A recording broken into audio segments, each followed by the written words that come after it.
Hi everyone, welcome to my second YouTube video. Today I'm going to be talking to you about bidding in Google Ads. A few years ago they added loads of automated bidding strategies where before that there only used to be 2 manual ways of bidding.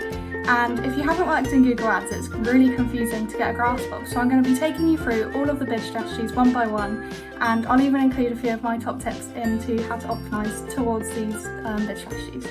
Why should you care though? I mean, it can improve your campaign performance, it can increase your conversions, and it can save you a lot of money in the long run. So it's important to cover the basics of them all.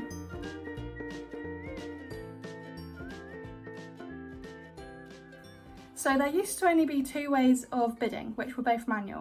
There was manual CPC, where you set your bid for an arbitrary number. I'll say I'm bidding £1, and Google will take that bid to auction against all of your competitors' ads. So say I'm bidding £1 and my competitor is bidding £1.50, they'll likely get a spot above me in the Google Ads layout. And there are loads of other factors that contribute to this, like the quality of your landing page and the quality of your ad, and loads of other factors, but for now we'll say that this is your bid that you've set. Google will take that bid to auction, and that's the end of your bid strategy essentially. There was also eCPC. The E stands for enhanced, and it basically says to Google that you're happy for them to tweak the bid slightly if it means you're going to get one up on your competitors at auction. This is obviously live info, like in a live auction, that we're not privy to, so it just says to Google, like, go ahead and tweak it if you need to. This also means like they can always come under your bid as well. So say I had £1, but all of my competitors were bidding lower than that. Say I have a competitor just under me at 50p, I will only pay 51p at auction, so I'm only just above them. Cool, so onto our automated bid strategies. We've got target impression share. So if you don't already know, your impression share is a percentage where out of all of the times that it's possible for you to get an impression, how often you actually do. So obviously you want this to be as high as possible. You can lose your impression share to 2 factors. It can either be your rank, which is similar to the quality score that I mentioned in manual CPC. So these are contributing factors like it can include your bid, it can include your landing page, so the speed of it, the relevancy of it to your ad, the quality of your ad, and so many factors. There's also, you can lose it to budget. So if you're in a really competitive ad space and your competitors are just bidding so much more than you, and their campaign budget is a lot more than your budget, meaning that your ads can't show every part of the day, then you will lose out some impression share to budget. It's a lot easier to fix losing impression share to budget than it is to rank, but there you go. So with target impression share, you essentially tell Google, I want to have an impression share of at least 80% at all times, and it will bid what it needs to achieve that essentially. It will do its best. If your campaigns are regularly achieving like 20% impression share, telling it straight away to go for 80 plus is really going to set the campaign into struggle. It tends to panic slightly and it'll be like, oh god, I can't achieve that, and it will basically not achieve anything. It's similar to being too intimidated, but essentially the machine learning is like, that's not possible. I'm not going to be able to do that, and because it can't hit the target you've set it won't do anything. But this is a really good way for getting your ads prominent in a competitive ad space. It's one of those things where, say you are achieving 20%, you might want to put it to 25%. If it starts achieving that, take it to 30. If it gets to 30, give it a 40. And it will try and work its way up, and it's essentially the machine learning nudging a little bit closer to your target each day. This can be a tricky one. You do want to set a max CPC at this because it can go wild.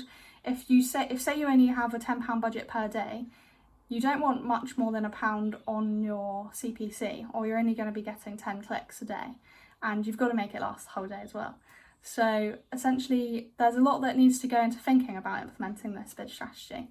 I mean, if you have enough budget, then essentially feel free to not add a CPC cap, but there's an option to add a CPC cap for a reason, because it can go wild if you don't. So out of experience, I've seen this go up to like £20 per click, and then it was like, okay, we need to pull this back down, because while it is achieving the impression share we need to, it's not necessarily always valuable to have it spend that much at auction. The second automated bid strategy I'm going to talk you through is target CPA. This one is where you say you want, so CPA is cost per acquisition, similar to cost per conversion. So this is how much you want to spend per conversion. It might be that you're spending £100 per conversion, but your product is only £90, so you're at a £10 loss every conversion. So you can say, I only want to spend £80 per conversion, and again, Google's algorithm will work as hard as it can to achieve that target. At number 3, we have target ROAS. So ROAS is return on ad spend. This is the revenue divided by your cost, and it'll basically tell you how much you're profiting from your advertising. And essentially it's really similar to target CPA. So you say, you want a ROAS of at least 1 to be positive. So you wouldn't want it anywhere below that. But I have often used this if a campaign is constantly achieving well, but I want it to achieve a little bit better.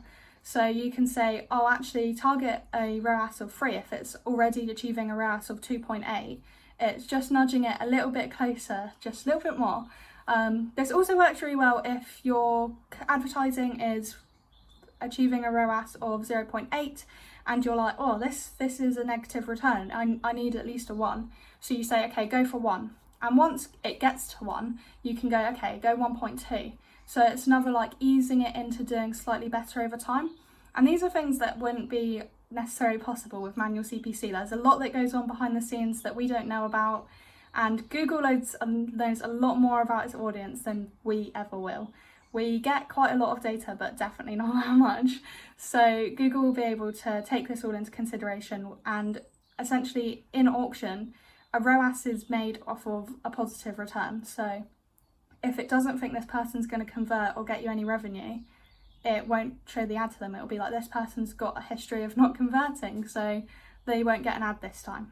And it works out really well in your favour as a result.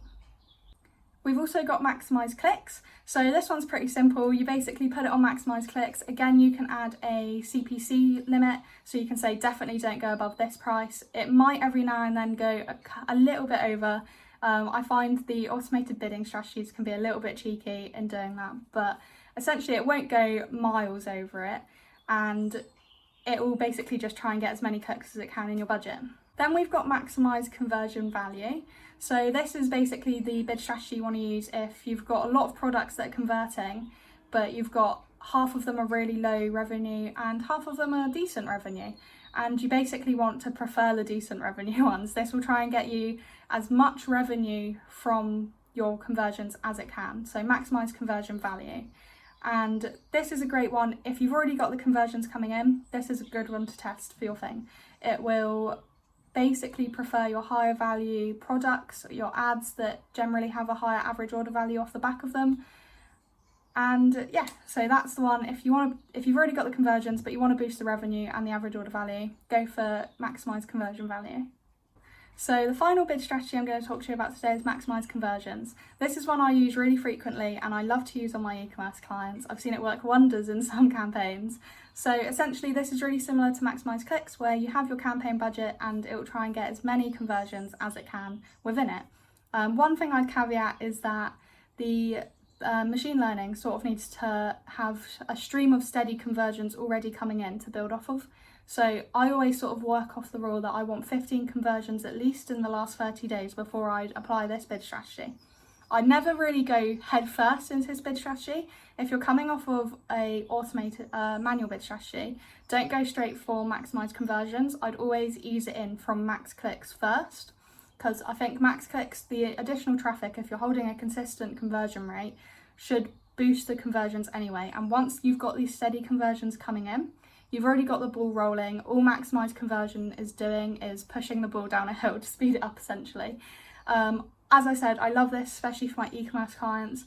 I have seen it go wrong when I have thrown it in out of the blue. The campaign does go a bit like, whoa, and it takes a little bit of adjustment. But yeah, so maximise conversions is probably one of my favourite ones to use. So the benefit of using automated bid strategies over manual bid strategies is that, well, with manual ones you need to spend a lot of time sort of monitoring them, controlling them, adapting them, tweaking them, and it's a lot of optimisation. And I know optimisation and control is a lot of things that advertisers are hesitant to give up, but Google does essentially know more about the user than we know about them.